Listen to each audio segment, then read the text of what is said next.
بله لسر في بابتي میوانداریا برز فیصل اسماعیل اندام دسته راویشکاریه یا پارتیا دموکراتا کردستان سوریا لاستودیا ریباز کریه برز بخیراتی خیر میسر شما باس بله دست پیکی ده عمل سر ترور کردن سیاسی لروشاوای کردستان با خوین چما هرتم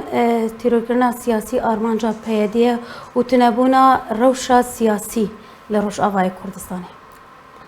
زنی وقتی دما بحثا وی بکن دویم پیشی بیشن چرنگی هاتنا سوریا بله نه تنه تیرورا سیاسی کرنا پیده تنه پیده پیشی دما هات سوریا و درباس بون منطقه بریاره که اتفاق ناوا و رژیم سوریا ده چی بو عنک عدد کوادر گریلا به اتفاق آنینش چیش قندیل داخستن عین سوریاش بود دامزدنا لشکرش بو حمایت آبار نفط بکش رژیم را و پیشترش که محاربه حرکت سیاسی کردی بکرین یعنی دش کردا کار بکی جبروی که او آنین بالاصل بو که هاتنا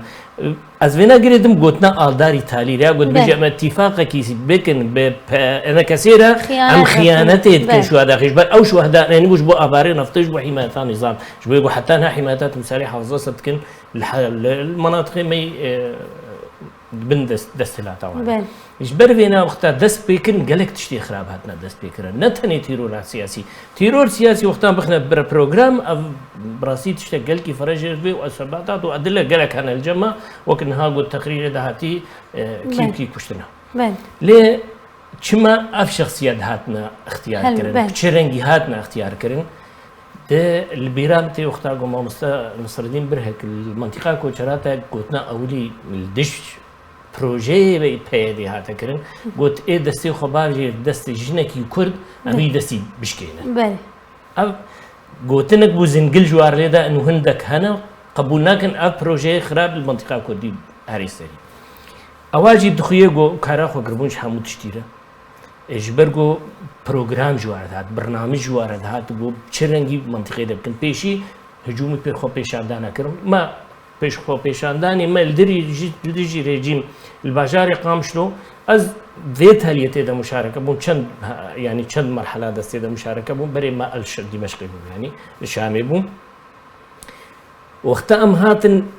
چما ایریشت کن متزانی پروژه که دویت خو پیشاندان دیجی رژیم نمینه چونکه پیشیدانه و گوچه دبون لقامش رو نل دیجی پیدا بون نل دیجی پکک بون نل دیجی سیاست وابون دیجی رژیم بون وجالی پیدا ود هات پیدا هات او پیشاندان ایریشی واکر خلق ایشاندن خلق خستن و تغییبا مناظرین هکر یک جوانا یعنی امکارم بشن توی دمی ده ارکی خرابون دما کو ایریشی خبرشاندانا حقی خود شغلین بريجي قوتينا او اب خود يعني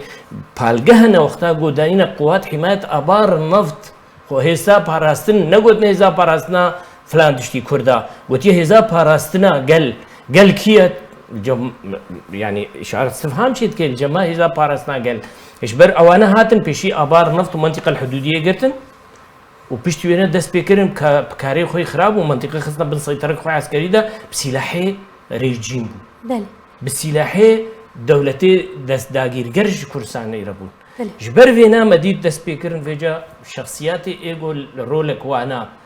ناف حركات سياسي يا سوري ده جهبونيا تانية يعني يا بارتي وريبازا بارزاني وانا مثلا مشعل تموج بالعلاقات بقوى معارضة عربية خرطها بو بديل الشامي تخوستها بيش ريجيم ده أوجي اختيار يعني ام بيجن ترسافان كسين كو هاتينا تيرور كرن وشهيد كرن لسر دستوان لسر بياديها بو لسر رجيمي بتخطيط مسبق بتخطيطك يعني جير هاتيا كار كرن وهاتيا رسماندن وهاتيا قوتن فلان وفلان بين يعني تيور كرن يعني تغيب كرن جوانا شخصيات بلندت هذه حركة كردي سياسي ده مثلا سيدة برهك هفالك ما خدي رولك سياسي خدي رولك اجتماعي خدي رولك يعني شخصية كي مقاومة هنا دليل دخورت بو مقامينا ديار بود جمع حوالات ماما وهذه حوالا بي خورد بون جبرويك او يكجي ايغو اغتيال كرن يعني ما ترسيا كساياتيا وي لسر بياديها بو تأكيد كمزبنا يعني أب تشتك نايفة شرطنش بروينا دو بشتيوير أبو عادل تغيب كرن بله ابو عادل كادر كي لجنه مركزي بككب وجاك بوجوانا ودخل بيشان انا مشاركه كر او جي تغيب كر وحتى انها كان زاني الكويه بيورج كي ما مستبهزات تغيب كرن مشعل تم اغتيال كرن ما لو قلنا اغتيال كرن يعني كوجين لحمو مناطق كردستان شكل ترسك خصنا دلين ملد انه ال دي جي في بروجي بامي اغتيال كن امي كوجين مي غيبين جبروا هيك تدبينك شخصياتي گو خودی رولك مهم بون بيوير حسابات كرن مجبور بون هناك دركه نجمالي خو دركه دفج وليد بردان دركه ندرفا جبرگو ديتن انه بروجيكي يلي خراب هي بيدي تنفيذ كده منطقه بله ما مستلوي دري پرسك چه دبكو ارمانجا سرکرده و کسایتین سیاسیین به باندور و خودی رول کرن لی کمکوژی چما در حق ولاتیان ده کسین سیویل ده انجام دان طایبتی چند مالباتک هل بجارتن کو او ارمانج کرن و کمکوژی در حق وان ده انجام دان زنين الجموع نبس مالباتني بل چه کسی گو دنگی خو هلدا گوتی اف پروژه مصلحه کردات دنینا مصلحه دجمنا او تازید کرن کاری وانا او دهات استهداف کرن مثلا او خو پیشاندانا العمود یا سویل نسيلا بواره ونشوف نكون كده بس بيجن قرتيه ما برد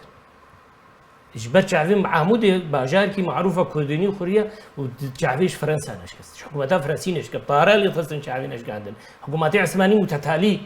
جومان سر كنا عمود هنا كان مركز خدانين عمود جبو شعبي ملتي عمود بشكيني عمود جبر باجار كي كردني خورتو جبر فيكي العمود دانيش بوغو عمود محاولة مشكل بس بحوريام دوي ديس سركفتنا كي العمود شي بالسرسري وانا جبرغو عمود قبول لاكي ولوب مني باشاري جو دائما يديتيا مقاومه كريا دا او بيشن دا او كشتنا هناك كشترا هنا العمود شي كرن جبوغو شعبي خورت وجنجي ما بيشكن انه ايجو بي كشتنش كيسي خدشي بله امجي وك حركات سياسي وك رباط وك مجلس وطني كردي ام دبينن انه الشريب راكوجي خطا صوره حتى في كوت حتى في كيلي جمع خطا صوره جبر شريب راكوجي ام بين نهايتها كردات تي شريب راكوجي بشتي ام هفدو كوجي تالي جي ميلف انج بوچم يكوشنيكن يعني اوجي مصرا ويكاري ببن سريق وكار بن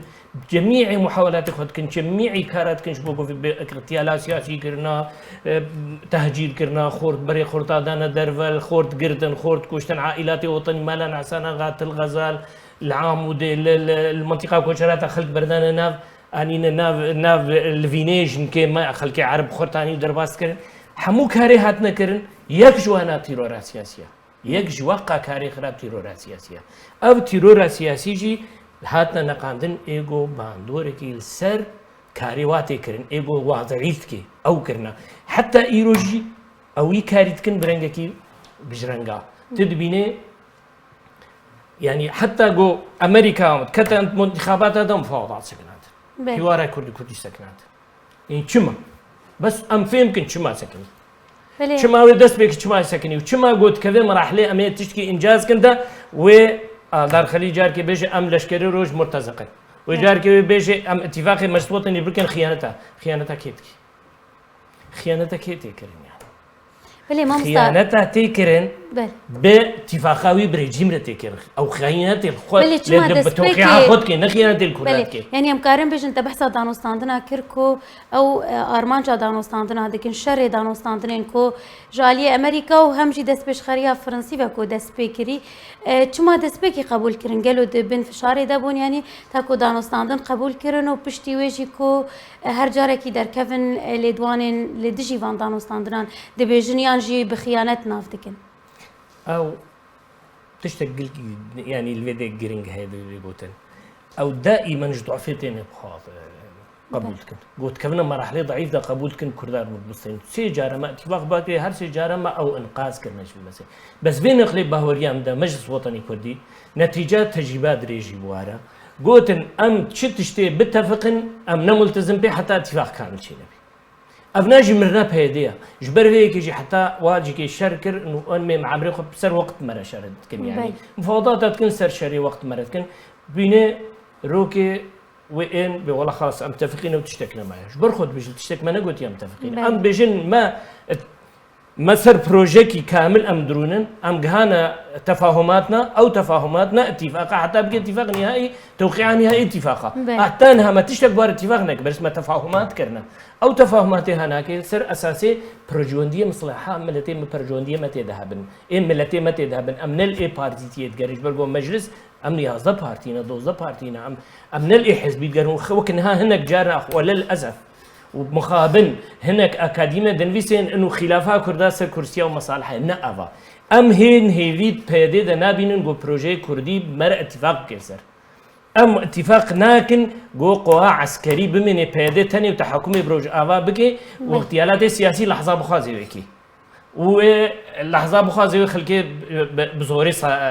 خيبن باندورا بروجي خدا إيرو أم بيحسان دوه اتفاقي بدي ريجيم ذكرية تبادل الأسرى. بله لسر. شما اتفاقي ماجستير نكر وقاسم تشغلن إيه ما يقرتي الجم خنا. شبركو برجواندي وانتي داني رانجي شبر. شبركو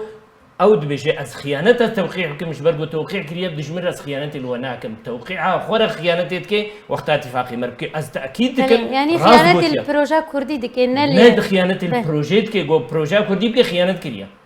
جبر بدوي خيانته دد مشيت فكرة إذا قوت كادي وطني بك خيانته. بله. بله. جبر فينا أز بيشم. بله.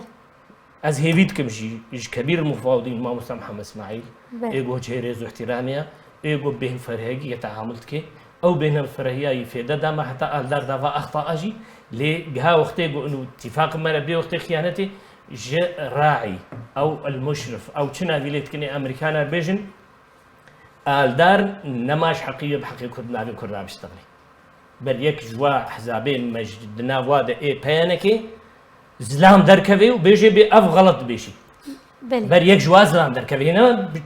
بيش حزبن مع زلامك دوا دنينا بيجي الدار تغلطي هكا بن مش مصيبة يعني لدواني الدار بدلي دفيد بيجن الدار غلط هكا نكر بن بيجن غلط اجي مصيبة ايوه محمد عباس بيجن دركب سرب لشكري روج والدفاع بكي بيت بلشكر بيشمرقة كردا يعني بيشمرقة اتفاق باتهام بكي بارتزاقي وهنا كرد ورن جير شب كاهدن مصيبة يقو أم استمرار مفاوضات بابكن ليه أم جزانن أوسر وقت ما رشرتكم أم جسر وقت ما رشرتكم بلي أم مفاوضات شر مفاوضات إيه هو شر أم سر وقت بهدورتكن أم بينين بيديهن بهنش خد خوي كتم مرحلة خوي جو فيجا وقت جو بايدن واقوتي إنه بيدي حالة مؤقتة بلي وأم بريجي مشتر التلفزيون وبجارية بري 6 صالة مقوتيا كي بخازي المقابلان فقريم قوتيا بحالات فوضى حكومات مؤقت شيبونا وك أغاتيا بري وقتها مالا باشي ومالا باشي وإيدي وقتها حكومة المركز هاد دورها وانما از دي سد بيشم بيديجي حالة مؤقتة وقتها جو سوريا المستقبلي بأفكرهم لدورة تيدنا. بله ما مستلفي برس درست بيمي جارك دن فكرن بابتا دانا ساندنا لي برسا من هالفيدري هر دنافرا دم ودم كيدا كو ديار دبل روشافاي كردستاني يعني جنب بجن شانو اك چه دبا كو گرجي دنافرا پيدي اسايشا پيدي و رجيمي دا چه دبا و بن با ريكفتن جي چه دبن او گرجي او شانو جبو چنه شانو التجميل بعربي دي بتجميل يعني جوا خوشي كن بدله انه مزه فا خلاف ناف بيدي ونظام شي بيو راسه بخدي بروجي كي ما يكردي كن بس من از بالتاكيد كن وهجر از 80 كم شاش من بس از تاكيد كم ويوابي يعني ما جندك ثاني دسي بيدي دمين بكردار اتفاق لاكي جندك ثاني دسي بيدي دمين مستعدا صبري اوكت بيجي بيوختي ضغطك لما بيج هو حوار كردي كرديان بقى نهبدو ام مستعدا بالقاها بخنا دسي تركادا درباسي منطقيك از بيشم بيدي دفاكر ياري خد استمرار بكي تركيا درباسي منطقه كردستاني كامل يا كردستان سوريا يعني از ترسم شيء مثلا براسي بيدي وبقى كان مستعدا درباسي كجبر مصطفى يعني او صبري اوك وقال كان واضح من تصريحاتي وانا ايجو تحكم بريار هذول سوريا يعني كالغان بيجي ما كردستان تركيا تسليمي تركيا كريا ونحو الدولة الديمقراطية هري محل تزار بند هجران شنو اسطنبول وكرد مهاجرون تشكوا تركيا نعم دبيجي الكردستان روان بند دسي مدى تركيا الايراني ما بيجاك حلكر الشنغال دسي مدى سليمانية دستي حليفة مدى قلنا كان ويد بيجنا ام بيجن يعني سيناريو عفرية وكريس دبيجي تاني مايا دهوكو هولير امرزقار بكنش بارتي ديمقراطي باج بدكي كردستان بروجي مشروع قومي كردي نما وافراستيكا ڕاستیەکە گۆ پارتی نەمینێ پرۆژەی کورسانی نامینێ وەختات بژم پارتیە چێ ڕێبازێت کەم پال کورسان سووریا و کورسان عراقی کورسانە ئیرانی کورسان تورکیا پرۆژەیە قومی ئێگۆ 700 ساڵە بارزانیە نەمەر و شێخ حەبسەلامی بەدەست پێکردن کار بەدەست پێکردن بۆ بێژن کورد هەنە 100 ساڵی پشتی ئیسبات بوو هەر سار داولەتا کورد هەنە ئەنها پارتی پرۆژەیە ڕێبازێ دیفاعی لەبەر عەردا کورسانیت کرد نەما لەبەر خەڵکێت کرد کورد سووریا اعتراف کرد کورد هەنە تورکیا اعتراف کرد ئیران اعتراف کرد عراق ئەنها بژن کورسان تنە ئەنا پرۆژەیە تیاری قومیت کوردستانیدا پرۆژەیە ئاواکردنا کوردستانی لە هەر وڵاتێکی هەی تێدا کوردستان ji ber vêkê dibêjim ew hemû karê gotkin aldar û غêrî aldar ê vî projeyî de ne li dijî percewendiyê Kurda şerê partî dikin. بله مامۆستایانی ئەم نهانی کە دەبێژن دانوستاندنên Kurdî qonaxa sêgerasiyan wê dest pê dike tu çawe dinirxîne gelo ev qonax wê ser bikeve wê rêkeftinik were encamdan wê bigihine hin xalan tu çawe dibînî yek tişt tenê heye nihayeta we pê nêzik dibe ew wek Amerîkan bêjin hala mueqeteya gol xwehîn bibin kawadirê hundirê peyê lêda vegerne projeyê qewmî wek peyede nemîne wek projeyê xwe şûd nemîne و Kurda ittifaqê bikin wê xwe jî parêzin me jî parêzin berjewendiya me wextan hîwarê de ne em nedibêjin em şerêwa dikin ser wext em şerêwa dikin ser wext heta ew jî hînî xwe bibin hinek ji wan karibin bira anha wextê mezlûm bêjê ez racî bûm ji qîbel ez vî terefî bikim divê bêjê aldar ête nema mufawedata de divê ji aldara mezlûm metlûb e jê bêjî aldar bê nema tê mufawedat ji ber te pêşmerge te xeyanetê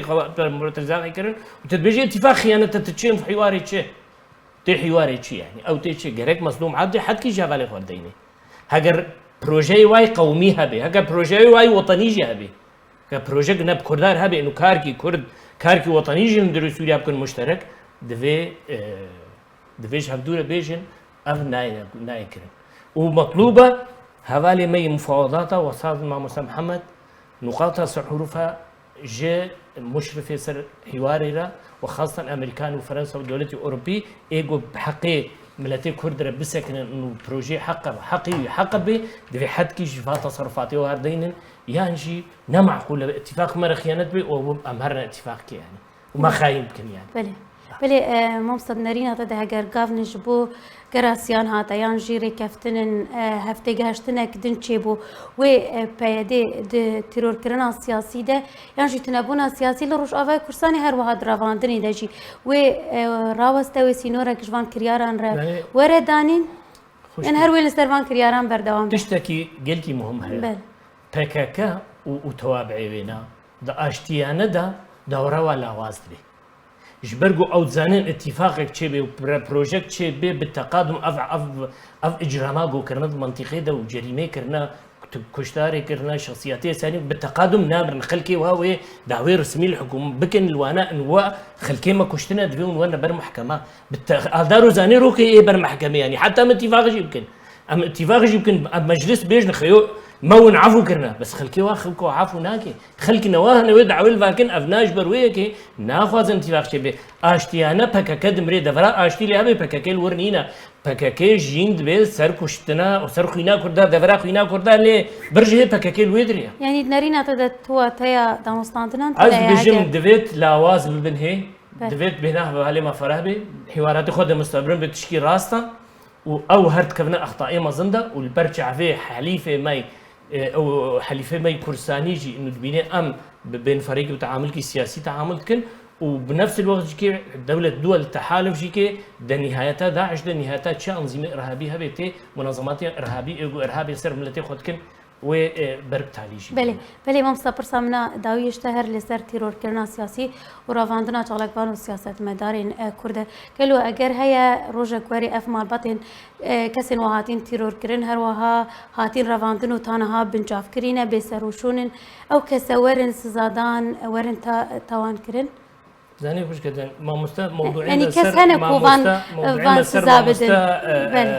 نصر الدين ويكشوانجي سر از مالباتی خوش ناستم بتمامی بكامل ناستم چونکی ما کاری دو درێژ و هەدوورە کار کرێت هەندروی هەدا عیلەک وەتەنی گەلکی بلند یعنی هەمی درێ بازێ دەکاتن هەمی پێشمەرگەن هەمی چکن وقتا ئیر و دەی ناکەن ئەو بنیان مامۆستا بازات بنیان جەماعەتی مەشعەل بنیان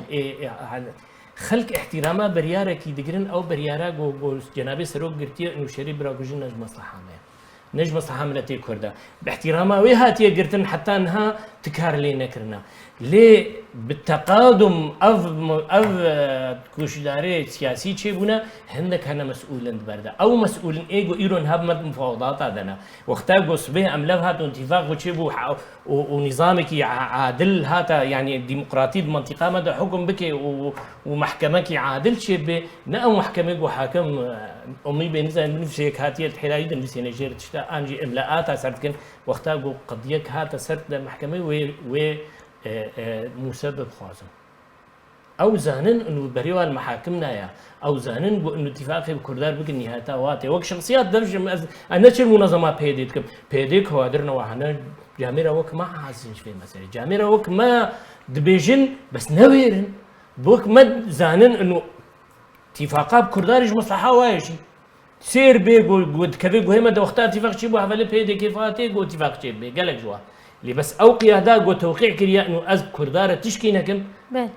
او دبيجي جو اتفاقي لكم خيانته نكوادري دي دبيجن ايجو فقيره هناك برشيبونها فاليوانا هناك مجبوريه هناك شهداء داينا قريدانا ما هيك كوري خو شهيد دانيه بالدبر منطقه ده معناه اكيد لي جوك مسار كردستاني شوتي عايز جو قياده قوات تصرفاتي غلط كي بس فرصه هنا هاتيش فقيره او جي فرصه جوان هاتيه بس ادبجم تعاطفان مظلوم كوبان يرشيبو جبرجو حوار كردي دنا بيدي دجي ودنا ملتي كرد سعيدي دجي اگر نكار بي سري ما جنرال وناي بوچه نكار بي حوالي حد كي او جنراليش بوچيه از بجم بيدي كوادري وينا دوي ضغط الحوالي خبكن دويش القياده خبكن افكار سريه دفيل شوفنا كمكي جو بايدن رئيسي دولته مصدرين دولته هي سرين دولة الدنيا ده بيجي بهذه حالة مؤقتة جبر قيادة أو جهندوي مرحلة 10 سنة منطقة كي حكم كي وبينجي هزار بيش مرجل لشكر جمتها بن هيزا بارسنا قالوا ونشد بيجنا قوات قصدي أو قوات جمتها وتنكري خدمتها ملتي خبكي ملتنا ما تقبل كي توي حالة مؤقتة أو حولان دي حالة مؤقتة برك هارجي بكردار بكن جو بهن او حلاوي مؤقت دريش كي على الاقل نا بمينجي باشتري وقت يقول بكرديني بي وقتي بتنا تشتكو قالك سباس جو بريس فيصل اسماعيل اندامي دستي روشكاريا بدكسي كنت ميفاني استوديو باس بي سباس شو باشدارياته